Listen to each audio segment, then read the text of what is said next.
This is CMF Radio, live from London.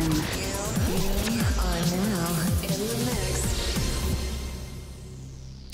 Bonjour tout le monde, j'espère que vous allez bien. J'avais envie de vous montrer dans le détail comment créer un site WordPress avec Elementor, Advanced Custom Fields et CPT UI.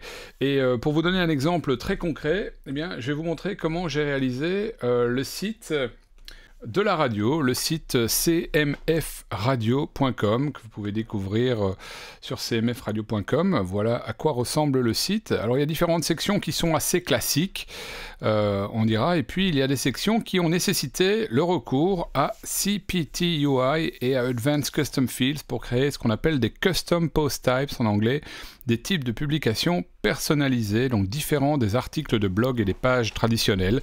On a par exemple les artistes que je présente ici, qui sont créés avec des Custom Post Types, et puis on a également les émissions que je présente ici, et puis on a aussi les artistes oldies que je vous présenterai un peu plus tard. Je vais vous montrer dans le détail comment j'ai créé toutes ces différentes sections sur le site cmfradio.com. On va aller en coulisses, de l'autre côté, sur mon autre écran, pour voir comment ça se passe en coulisses.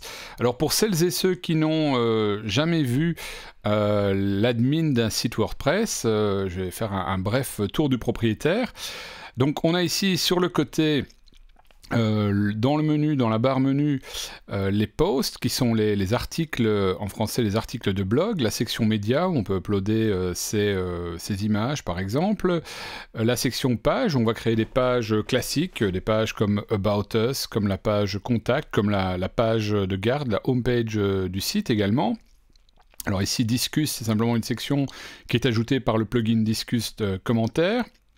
On va descendre un peu plus bas et aller voir donc ces trois custom post types, les artistes, les golden oldies artistes, et les shows qui sont donc les émissions de la radio. On va plonger dans le détail de ces trois sections dans quelques instants. Puis vous avez les templates d'Elementor, très important, on y reviendra. Dans la partie Appearance, c'est là qu'on trouve les thèmes, et alors j'ai envie de m'attarder brièvement là-dessus, en vous montrant qu'on a donc le thème principal qui est Hello de Elementor, et puis on a ce qu'on appelle un Child Theme, un thème dérivé du thème Hello d'Elementor, qui, chose intéressante, s'il y a des updates, des actualisations d'Elementor, ce Child Theme ne sera pas modifié. En tout cas, les éléments de code personnalisés qu'on aura été ajoutés à ce Child Theme ne seront pas affectés par les actualisations du thème principal. C'est super important si vous avez envie d'ajouter des bouts de code qui remplissent certaines fonctions. Raison pour laquelle donc on a à la fois le thème principal, Hello, et sa version Child Theme, qui est donc Hello Elementor Child Theme dans le cas qui nous occupe, et c'est bien cette version qui est active pour l'instant sur le site. On va plonger directement dans les plugins pour passer en revue tous les plugins, et je vais vous dire à quoi servent les différents plugins que j'ai choisis. Alors on a Advanced Custom Fields et Custom Post UI qui sont avec Elementor et Elementor Pro les plugins les plus importants de la configuration, ceux qui vont nous servir à créer par exemple ces profils d'artistes ou ces présentations d'émissions qu'on verra tout à l'heure. Puis on a Dynamic Conditions, je ne vais pas rentrer de manière abstraite dans le détail pour ce plugin, on verra tout à l'heure à quoi il sert. LA Custom Skin, même chose. Elementor, c'est vraiment le plugin qui dans l'architecture nous permet de construire visuellement les pages sur le front-end. C'est quelque chose qu'on peut comparer éventuellement au thème Divi, qui est également très populaire sur WordPress. Seule différence importante malgré tout, c'est que le thème est décorrélé du Visual Builder dans le cas d'Elementor. Donc on a un thème qui est ici Hello d'Elementor, mais qui pourrait être un autre thème. Il y a plein d'autres thèmes qui fonctionnent avec le plugin Elementor. Et puis on a le plugin Elementor qui vient nous permettre de construire visuellement nos pages. On a également des add-ons, on en a deux ici, on a Elementor Add-on Elements et Essential Add-ons for Elementor, qui viennent ajouter des petites fonctions sympathiques qu'on découvrira tout à l'heure dans le cadre de l'analyse de notre site. On a Embed Press, aussi très intéressant, notamment pour créer des intégrations de playlists ou de morceaux Spotify simplement sur la base d'une URL sans devoir utiliser l'iframe qu'on doit aller chercher chez Spotify. C'est important si on crée des pages dynamiques.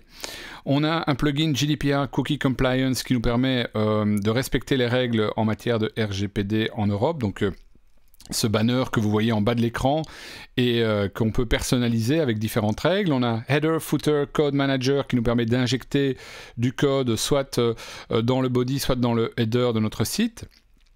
Hummingbird, ça nous permet d'activer ou de désactiver certains scripts sur certaines pages. Ça permet d'améliorer, d'optimiser le temps de chargement de certaines pages en évitant de charger des scripts JavaScript, par exemple, qui n'ont rien à voir avec la page sur laquelle on se trouve. On a Jetpack de WordPress.com qui nous donne quelques fonctions, notamment statistiques, mais qui nous permet également d'afficher nativement des shortcodes comme ceux de Mixcloud. On en a besoin sur le site de la radio. On a OneSignal Push Notifications qui nous permet d'envoyer des notifications via le navigateur dans Chrome et dans Safari sur le web. On a Query Monitor qui ne sert à rien en front-end mais qui nous permet de voir à quelle vitesse s'exécutent les scripts PHP sur nos pages. Ça nous permet de voir s'il y a un problème ou pas. SG Optimizers, ça c'est un plugin qui est fourni par SiteGround où j'héberge mes sites et qui gère tout l'aspect caching, la mise en cache des pages, très bien fait d'ailleurs, qui est bien mieux fait que pas mal d'autres plugins de caching qu'on peut retrouver individuellement. Alors WordPress Starter, ça je l'utilise pas, ça modifie, ça vient de chez SiteGround aussi, ça modifie le look de la page d'accueil de l'admin de WordPress, je l'ai personnellement désactivé.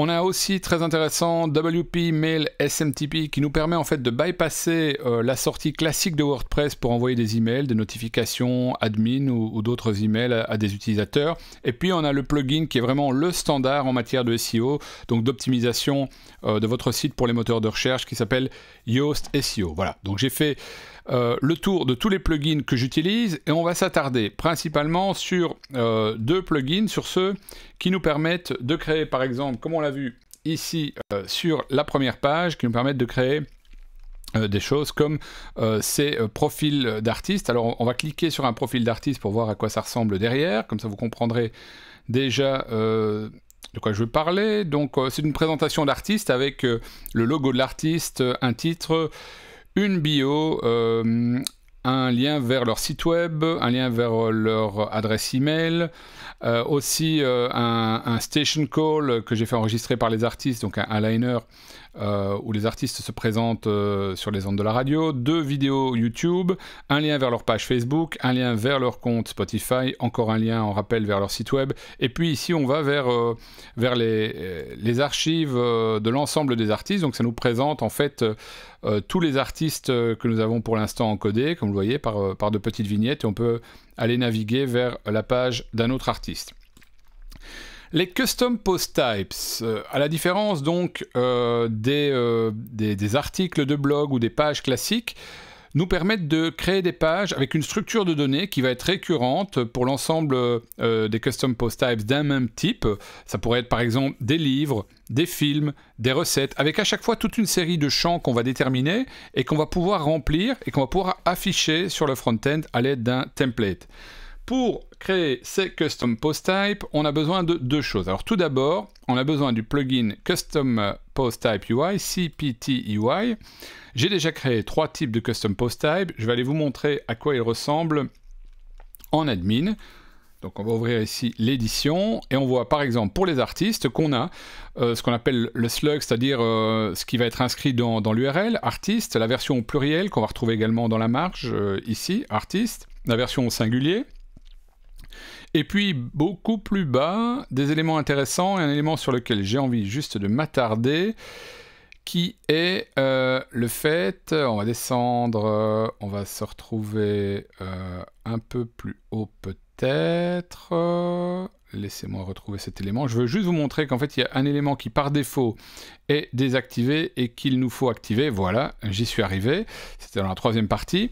Donc cet élément, has archive, a une page archive. Par défaut, il est false et il faut l'activer en true. Sinon, vous n'aurez pas de page archive sur laquelle on retrouvera l'ensemble des publications d'un même custom post type. Et c'est assez intéressant parce que si l'utilisateur revient en arrière dans l'URL, donc si au lieu de taper /artist/ The Boxer Rebellion, le titre, s'il enlève la fin de l'URL et qu'il revient sur /artist, on a envie de lui proposer une archive avec l'affichage des différents custom post type, enfin des différentes publications de ce custom post type artiste.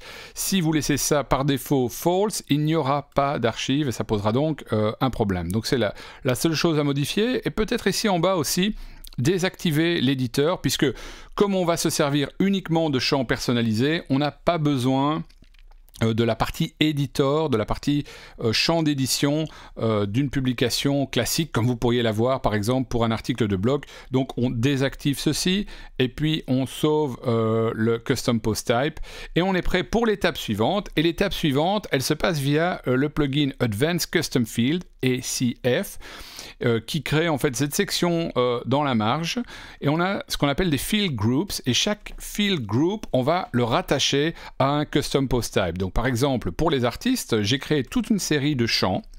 Comme vous pouvez le voir, il y a 13 champs en tout. Ça commence par le nom de l'artiste, ça se termine par le lien vers le station call, vers le liner que j'ai hébergé sur SoundCloud.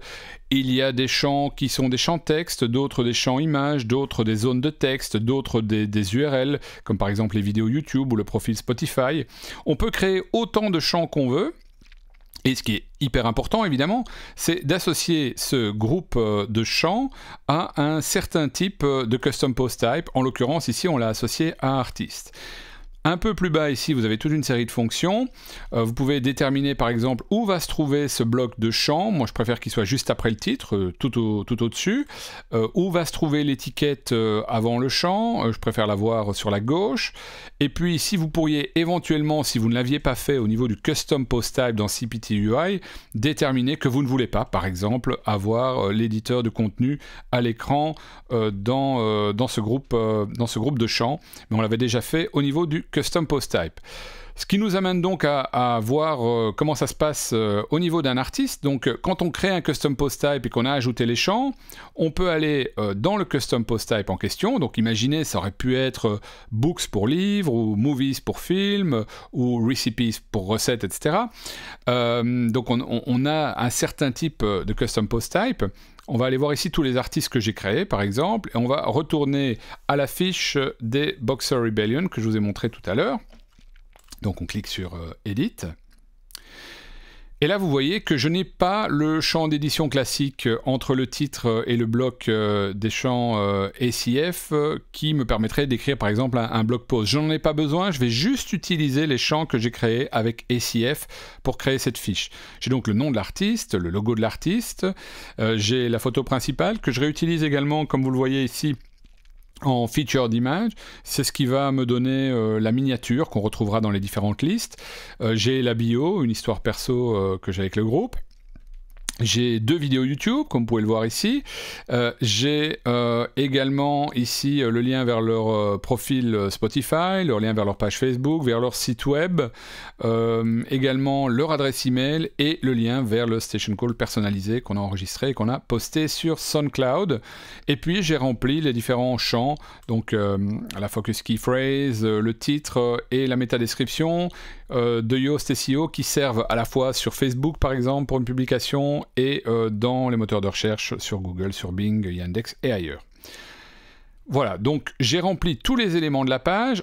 Alors si jamais j'avais publié cette page et que j'avais ouvert la page pour la première fois sans avoir créé de template, eh bien je n'aurais rien vu, parce que tous ces champs, il faut qu'on puisse créer un template pour pouvoir les afficher. Alors comment crée-t-on un template pour un custom post type et pour d'autres usages également? On va tout simplement dans la marge, ici, dans la section template, dans Theme Builder. C'est quelque chose qui a été ajouté par Elementor.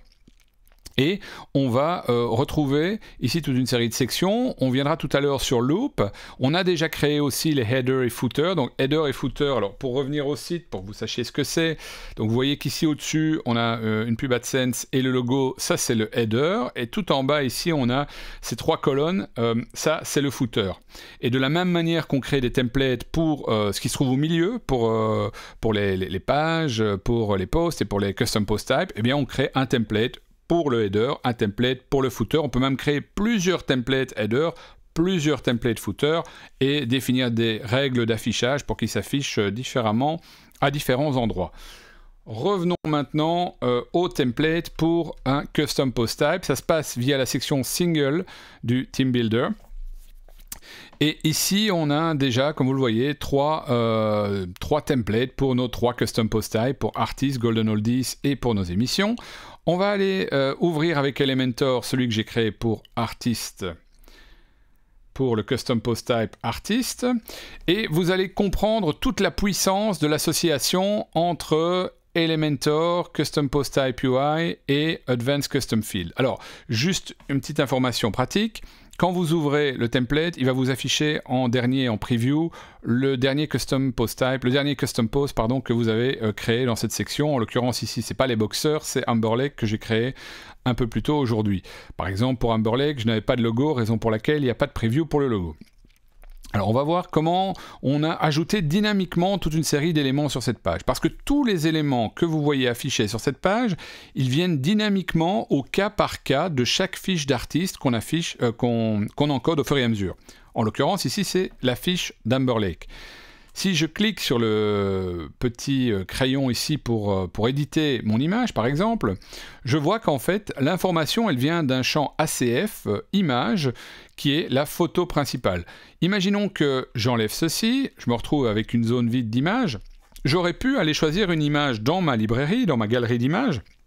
Le problème, c'est que si je fais ça, je vais me retrouver avec une image statique, toujours la même sur toutes les fiches, même si je me pense un peu plus malin que les autres et que je vais aller choisir dans ma galerie une image d'Amber Lake. C'est très bien, mais alors, sur la fiche de Boxer, j'aurai une image d'Amber Lake, sur la fiche de Lily Casely, j'aurai une image d'Amber Lake, etc., etc. C'est évidemment pas ce que je veux, donc j'ai envie que ce soit dynamique, et sur chaque élément, en règle générale d'Elementor, vous avez ce petit sigle ici qui vous permet d'aller chercher de l'info dynamiquement. Donc on va cliquer dessus, on va aller dans ACF Image Field, et on va aller choisir l'image qu'on veut afficher, en l'occurrence ici dans la fiche artiste, la photo principale. Et nous voilà donc avec l'image qui vient de s'afficher au bon endroit. De la même manière, on a du texte ici qui vient aussi dynamiquement, comme vous le voyez, en fait, d'une section Personal Story qu'on retrouve dans les champs ACF. Ici, on a un mix de zones statiques et de zones dynamiques. Official Website, c'est statique, ça va s'afficher de la même manière sur toutes les pages. Contact Email, même chose. Par contre, l'URL de la page Facebook, elle est dynamique, comme vous pouvez voir, elle vient d'un champ URL ACF. L'adresse email, même chose, elle est dynamique, elle vient d'un champ ACF, Contact Email Text, qu'on avait donc dans la fiche du groupe. On va descendre plus bas. Ici, on a le player SoundCloud et on a donc une info qui est récupérée depuis un champ URL d'ACF qui est donc l'URL de ce station call sur SoundCloud. Ici, même chose, on a 2 vidéos YouTube avec à chaque fois un lien YouTube qui vient s'afficher donc dans un module Elementor vidéo. Ici, on a un logo Facebook avec derrière la page Facebook en lien, comme vous le voyez ici, on a un lien dynamique. Même chose pour le lien Spotify, même chose pour le rappel du lien du site. Et ici, par contre, on a un élément statique, c'est un bouton qui est toujours le même sur toutes les pages d'artistes et qui va nous renvoyer vers l'archive des pages artistes.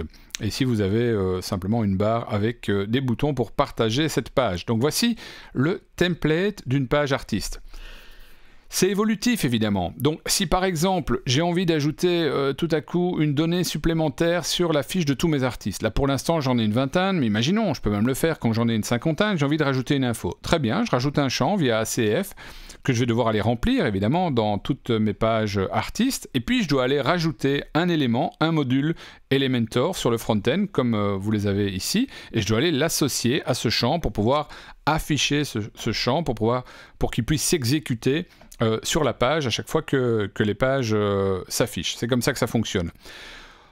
Autre puissance que nous permet l'association Elementor CPTUI ACF, c'est pourquoi pas de créer des pages à la volée sur base de données structurées qui nous viennent d'un CSV ou d'un Google Sheet. Alors là, on ajoute un autre plugin. Il y a différents plugins qui permettent d'importer de l'information dans WordPress et on va venir injecter des éléments qui viennent de cellules, par exemple dans une feuille Google Sheet. On va venir insérer ces éléments dans des champs spécifiques de fiches créées avec Advanced Custom Field. On peut comme ça créer, par exemple, si on a un tableau avec des informations pour 500 artistes différents, on peut créer 500 pages à la volée en quelques secondes, juste en utilisant cette méthode, en associant donc des données qui sont injectées dans les champs ACF et qui vont venir donc créer ces pages.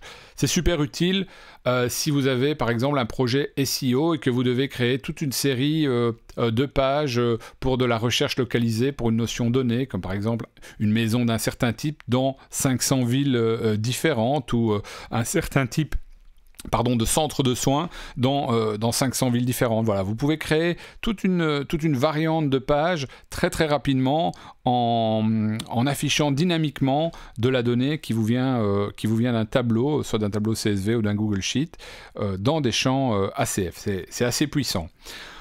On a donc, comme je vous l'ai dit tout à l'heure, d'autres types de custom post type sur le site. Donc je vais revenir à la page d'accueil du site de la radio pour vous montrer ça. On va descendre un peu plus bas que les artistes. On va se retrouver avec les shows, les émissions.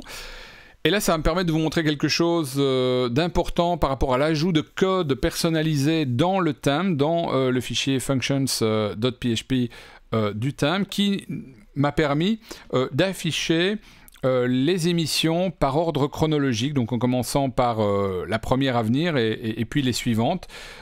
J'ai dû pour ça rajouter du code personnalisé, que je vous donnerai d'ailleurs en commentaire de cette vidéo, et je vais vous montrer comment l'ajouter. Code personnalisé, super important. Avant d'en ajouter dans votre thème, c'est de créer ce qu'on appelle un child theme. Je vous en ai parlé tout à l'heure avec ce plugin qui vous permet de le faire. On va rentrer dans une de ces fiches, donc on va cliquer sur la fiche par exemple de Lily Casely, en tout cas de l'émission consacrée à Lily Casely. Comme vous le voyez, il y a toute une série d'éléments. Vous pouvez vous attendre plus ou moins à la même logique que celle qu'on a eue tout à l'heure pour pouvoir encoder ces éléments. D'ailleurs, je vais préparer directement l'exemple dans mon autre fenêtre de navigateur pour pouvoir basculer vers cet exemple dans quelques instants.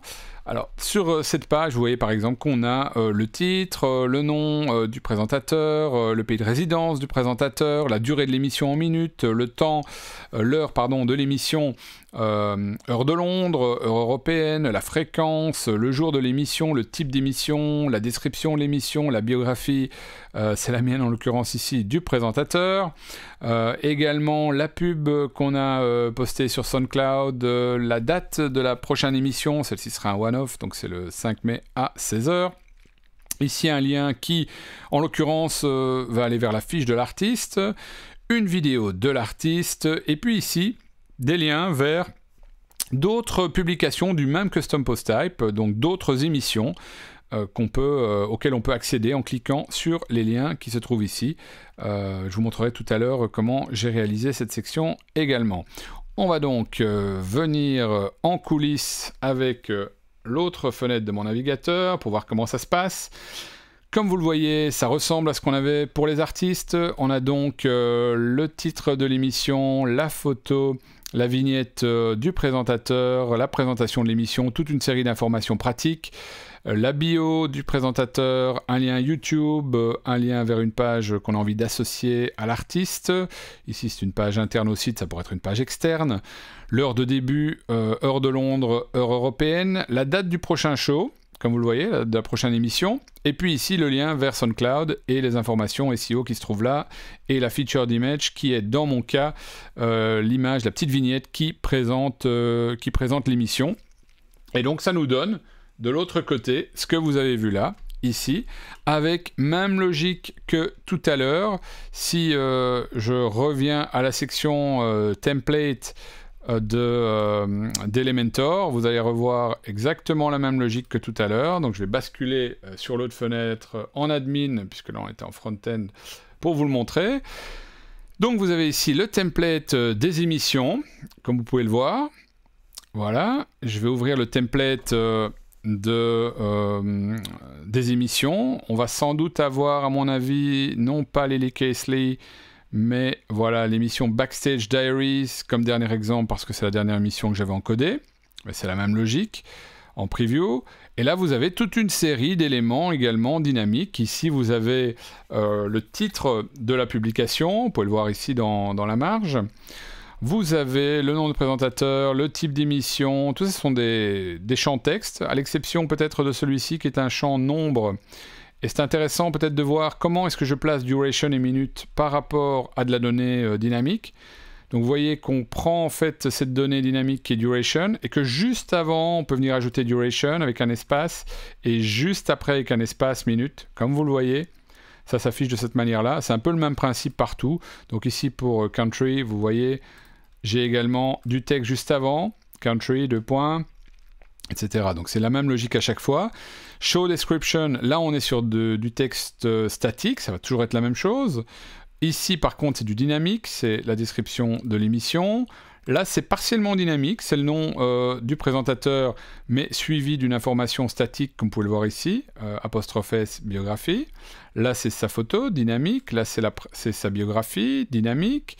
Ici, on a aussi du dynamique avec la vignette de l'émission, du dynamique avec la promo sur SoundCloud, du dynamique avec la date de la prochaine émission. Par contre, du statique avec la mention Next Show, donc c'est toujours la même chose.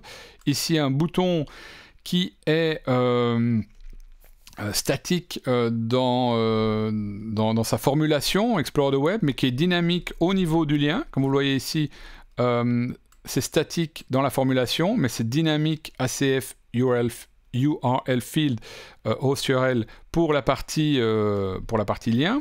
Ici on a une vidéo dynamique, et ici donc on a cette section qui en fait est un module post d'Elementor, et qui nous montre en fait en version classique, comme vous le voyez ici, qui nous montre les dernières émissions, à l'exception de l'émission qu'on présente sur cette page, pour ne pas avoir de redites dans la liste, évidemment, ce qui ne sert à rien. Donc ce sont des suggestions relatives au custom post type sur lequel on se trouve pour l'instant, en l'occurrence émission.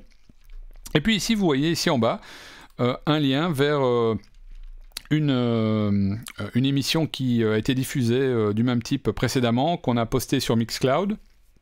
Et là, c'est intéressant, c'est un lien qui s'exprime sous la forme d'un shortcode dynamique, et c'est pour ça que j'ai notamment installé Jetpack de WordPress.com sur le site, parce que Jetpack gère de façon native l'affichage d'un shortcode WordPress qu'on récupère sur Mixcloud. Juste un petit point de détail. Donc si vous voulez utiliser dans Elementor un shortcode de type WordPress que vous avez été copié depuis Mixcloud, il vous faudra utiliser Jetpack pour pouvoir l'afficher nativement dans Elementor. Ça c'est juste un tout petit détail, mais ce sont souvent les détails qui vous font perdre du temps et qui sont assez important.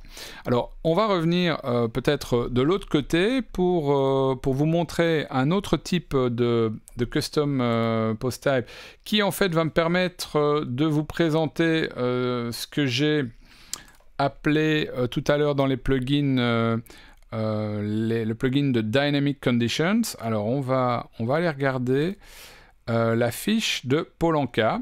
On n'a pas mis ça dans le menu de la page de garde, mais on a ça en coulisses. Ce sont donc des fiches d'artistes Golden Oldies. Donc ici, on a Polanka. Donc Polanka est un artiste solo.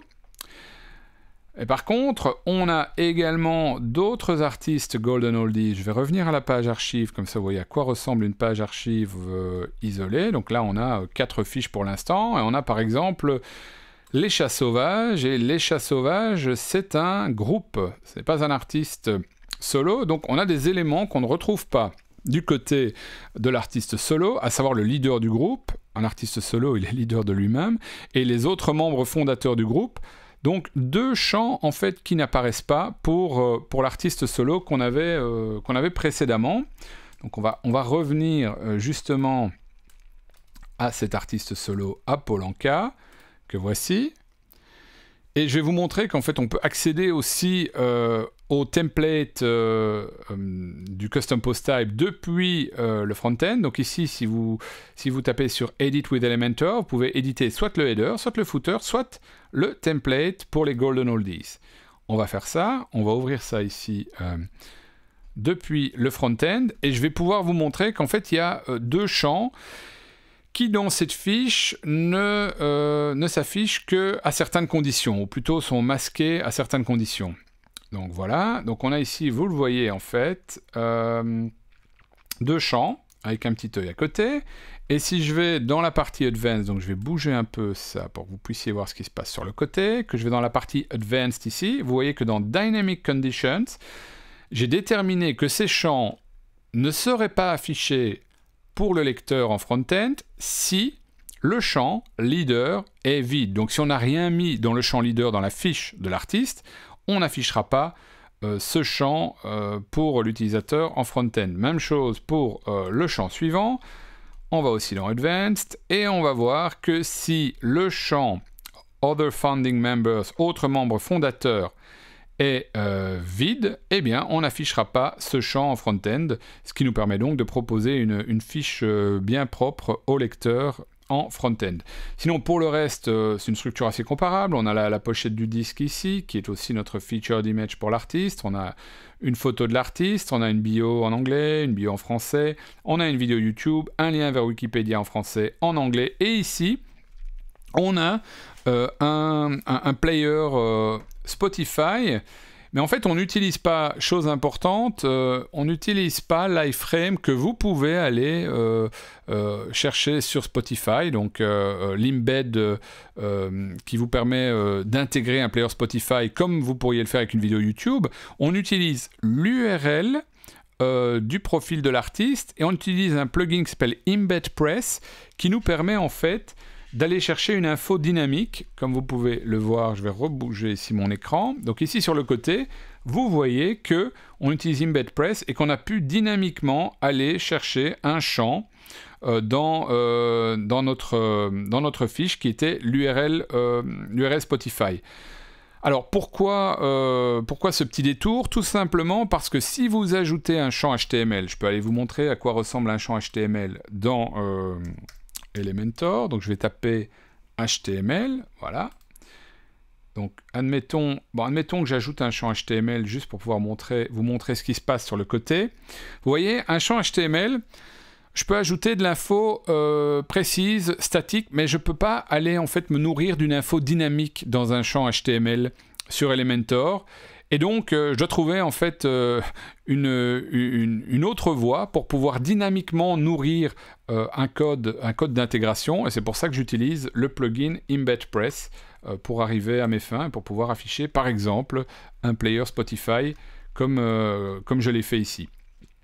Donc voilà, donc on a fait le tour en fait des 3 types de custom post type qu'on a sur le site. Alors je vais réouvrir maintenant la page. Je n'ai rien modifié, donc oui, je peux y aller. Je vais réouvrir la page d'accueil du site pour vous montrer encore à nouveau ce qu'on peut y trouver. Donc voilà, ici vous avez simplement le code du player de la radio, une pub AdSense. Ici, vous avez un formulaire, tout ce qui est le plus normal, des liens, encore une pub. Ici, cette section qui est donc la section, la galerie, si vous voulez, le Wall of Fame des artistes qu'on a rajoutés. Ici, une section de présentation des émissions. Et ici, plus bas, toute une série d'autres informations statiques. Il y avait une dernière chose que j'avais envie de vous dire par rapport au Custom Post Type et qui est importante. Vous ne l'avez peut-être pas remarqué. Regardons peut-être la différence entre 2 affichages de la même série d'informations. On va aller de l'autre côté maintenant.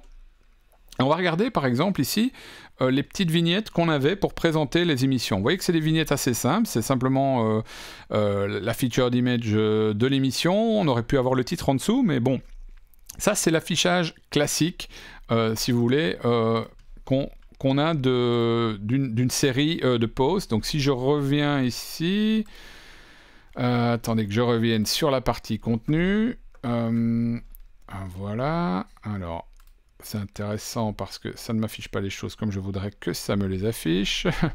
C'est intéressant. Alors, vous savez quoi, je vais reloader la page complètement. J'ai vraiment envie de vous montrer la différence entre ces deux modes d'affichage d'une liste. Le mode avancé qu'on a sur la home page, ici, donc sur la home page, oui, avec, comme vous le voyez, la vignette, le titre et la date de la prochaine émission. Et puis le mode qu'on a sur cet autre exemple, où vous avez juste la vignette. Alors, on va revenir dessus. Voilà. Donc, vous voyez qu'ici, j'ai différents types de skins, d'enveloppes d'affichage pour ma liste. J'ai le mode classique, j'ai le mode carte, où là, j'aurai juste une petite vignette, un petit avatar du créateur. Et à la fin, j'ai le mode custom. Et sur la homepage, c'est le mode custom qu'on a utilisé. Et ce mode custom, il est réalisé, lui aussi, au départ d'un template, mais un autre type de template. Il s'agit d'un template pour boucle, un template qu'on a pu réaliser par le fait qu'on a rajouté un plugin dans notre arsenal de plugins qui est LA Custom Skin, que vous avez peut-être pu voir dans la liste de mes plugins tout à l'heure, LA Custom Skin. Et si je reviens maintenant à mes templates et que je vais dans la partie loop pour boucle, là vous voyez que j'ai un template pour ce que j'appelle la grille des émissions. Je vais ouvrir avec Elementor ce template. Vous allez être un peu peut-être perturbé par le fait que vous aurez juste une vignette en plein milieu avec une espèce de longue barre rouge ici étirée et la date. Bien entendu, tout ça va être interprété différemment dans une grille puisque vous avez les contraintes de la largeur de l'espace à occuper, donc vous n'allez pas avoir une longue bande rouge comme vous pouvez le voir, mais vous voyez qu'il y a la vignette, le titre et ici en dessous la date de l'émission. Donc je reviens maintenant au template, vous voyez que ces éléments dynamiques, j'ai été les créer pour une unité en fait, et puis cette unité elle va se répéter pour les différents éléments de la liste. Il y a une chose que je ne vous ai pas encore dite, c'est comment est-ce que j'ai réussi à classer mes émissions ici en front-end par ordre chronologique des dates encodées dans le champ Next Show. Bon, c'est important de le faire de cette manière-là. Vous auriez pu trouver un hack qui est en fait de publier, de modifier la date de publication de vos posts pour pouvoir les classer par ordre de date de publication. Petit problème, si vous avez une date dans le futur, eh bien votre publication ne sera pas affichée, elle sera juste planifiée. Si vous avez uniquement des dates dans le passé, vous pouvez jouer à classer les dates de cette manière-là. C'est un peu, j'allais dire jouer avec les règles, mais imaginez que vous avez quelque chose en 1925, quelque chose en 1945, quelque chose en 1960, vous pouvez antidater vos posts et les classer par ordre croissant ou décroissant des dates de publication. C'est évidemment pas possible si vous avez des choses dans le futur, là il faut vraiment utiliser un champ ACF. Mais il va falloir ajouter un peu de code custom en coulisses, et ce code custom, on va aller l'ajouter en fait via la partie éditeur de thème dans WordPress. Alors on va revenir en coulisses de l'autre côté, et on va aller dans la partie Appearance ici et dans l'éditeur de thème. Voilà. Et là vous voyez qu'on est dans le Child Theme Elementor, pas dans le thème principal Elementor, c'est dans le Child Theme qu'on met toutes nos modifications personnalisées. On va dans functions.php. Là, on a toute une partie du code qui existait déjà au moment où on a pu avoir accès à cette zone. Mais cette partie-ci, qui est là en bas, c'est moi qui l'ai créée, sur base d'un exemple que j'avais trouvé sur Internet, pour être honnête, et qui me permet de rajouter donc une règle. Alors, c'est peut-être bon que je vous montre comment ça fonctionne. De l'autre côté, du côté front-end, puisque vous allez découvrir que j'ai créé en fait un ID de query personnalisé. Alors cet ID de query personnalisé, on le retrouve ici, écrit en tout petit. Vous aurez le code, hein, je vous laisserai le lien dans les notes de ce tutoriel. Vous voyez que c'est show_date. Et je vais retourner de l'autre côté de la barrière pour vous montrer où ça se trouve du côté de ma page. Voilà, donc on va faire ceci de cette manière-là. Voilà, je pense que vous pouvez voir la barre latérale. Exactement, donc on a ici cette liste, d'accord? Alors, cette liste, si j'édite, bon, je vois deux choses. D'abord, comme je vous l'ai dit tout à l'heure, on a la skin custom qui est show grid, hein, qui nous permet d'afficher cette structure vignette, titre, date de l'émission, comme vous le voyez ici. Et puis, si je vais dans la partie query qui détermine la manière dont ces éléments sont affichés, j'aurais pu le faire par des éléments classiques comme la date, ici, ascendante-descendante, mais j'ai choisi de créer un ID de query personnalisé, show_date. Maintenant, on revient de l'autre côté, du côté du code, dans functions.php, et j'ai simplement dit à mon site d'aller classer, en fait, quand j'ai cet ID-là, d'aller classer les informations par ordre ascendant, ascending, en fonction du paramètre nextShow, qui est l'un des champs que j'ai dans ACF, dans Advanced Custom Field. C'est le nom codé du champ next_show, ce qui va donc me permettre d'aller les afficher par ordre croissant de date, donc par ordre chronologique. Le premier et puis le dernier programmé pour l'instant. Et petit détail en plus, si je vais dans Exclude ici, vous verrez que manuellement, j'ai été exclure l'un des posts, l'une des émissions, puisqu'elle elle a déjà eu lieu.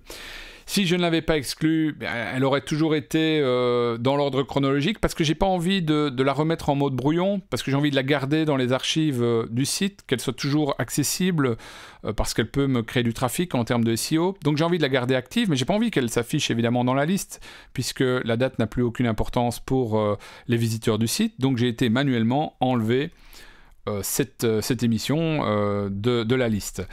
Chose importante aussi, évidemment, si vous abordez la création des custom post types comme je l'ai fait, eh bien, il vous faudra actualiser, si vous avez des shows récurrents, les dates de vos émissions. À chaque fois, bon, ça vous prend quelques secondes, hein, mais allez modifier, si vous avez par exemple une émission qui se passe tous les mercredis à intervalles réguliers, modifiez la date de l'émission suivante pour qu'elle soit reclassée en ordre utile dans votre liste d'émissions. Juste un petit détail.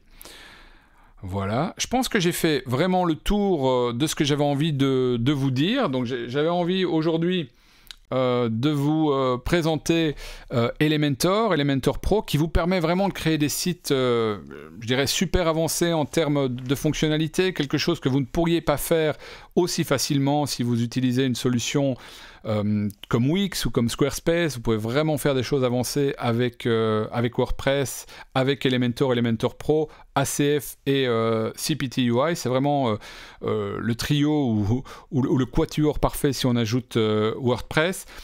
Vous devrez bien évidemment faire attention à l'optimisation du chargement de vos pages, donc utilisez pourquoi pas une solution qui vous permet de ne pas afficher certains scripts sur certaines pages, de repousser également au footer le chargement de certains scripts. Vous trouverez pas mal de tutoriaux à ce propos sur internet, peut-être que j'en ferai moi-même dans le futur. Vous devez aussi bien entendu bien régler le cache de votre site. Si vous êtes sur SiteGround comme je le suis, c'est assez facile parce qu'il vous propose un très très bon plugin d'usine sur SiteGround pour régler tout l'aspect caching de votre site. Alors bien évidemment, je n'ai pas été aborder tous les petits détails en termes de design, de modification, du style, des modules d'Elementor. Je dirais que c'est assez simple à comprendre. La courbe d'apprentissage n'est pas si complexe, mais évidemment vous devez y passer du temps, vous devez avoir des heures de vol pour vous sentir à l'aise avec Elementor et WordPress. Si vous avez la moindre question spécifique sur tout ce que je viens de vous raconter à propos des custom post types, n'hésitez pas à la poser dans les commentaires, je me ferai un plaisir d'y répondre le plus rapidement possible. Si vous avez aimé cette vidéo, laissez un petit like et puis abonnez-vous également à la chaîne. J'aurai plein d'autres vidéos à l'avenir à partager avec vous sur la création de sites avec Elementor, CPT-UI et Advanced Custom Fields, et puis plein d'autres solutions, de trucs et astuces que je partagerai avec vous également dans le futur. Merci beaucoup et n'oubliez pas aussi d'aller écouter la radio sur cmfradio.com. À très bientôt.